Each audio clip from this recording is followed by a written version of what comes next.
We now move to questions of the party leaders, and first this afternoon we have the Leader of Plaid Cymru, Leanne Wood.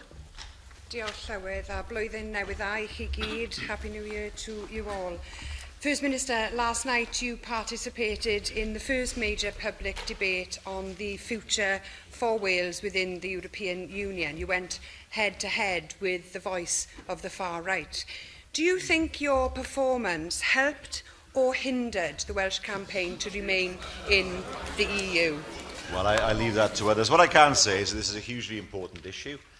It is the major constitutional issue that we will face this year, and I will never stop making the case for Wales's membership of the EU, to protect the 200,000 jobs that rely on our membership of the European Union, to recognise the billions of pounds of funding that we've had, and of course the access to one of the world's biggest single markets.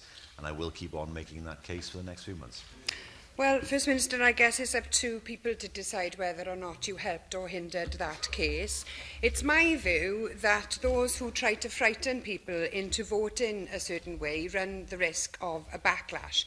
People want to hear a positive case for Wales remaining in the European Union rather than a new version of Project Fear. Yeah. Now, you said last night that EU reform was not on the agenda. Have you given up building a better Europe, just as you've given up building a better Wales? I mean, it's the Prime Minister who has set his face in favour of reform. It's for him to deliver the reforms that he has suggested. I think there are some areas where the European Union needs to reform itself. It needs to be more transparent. The Commission needs to be less powerful and the Parliament more powerful. It could do with not moving around between Brussels and Strasbourg, as it does. But she and I will both agree there's a lot wrong with the structure of the UK as well that needs reform. It's a question not of walking away from the European Union, but securing reform, but that keeps Wales at the heart of Europe. First Minister, people want a positive vision. They are yearning for political change at all levels, and they are fed up with politicians telling them that this is as good as it gets. Now, a new Europe is possible, I believe, just as a new Wales is possible. But you failed to put that positive vision in that debate last night.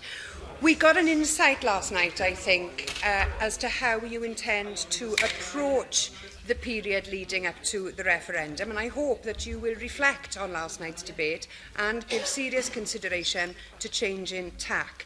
Now, moving on from last night, can you outline to us what contingency planning your government has or is undertaking for Wales's removal from the European Union?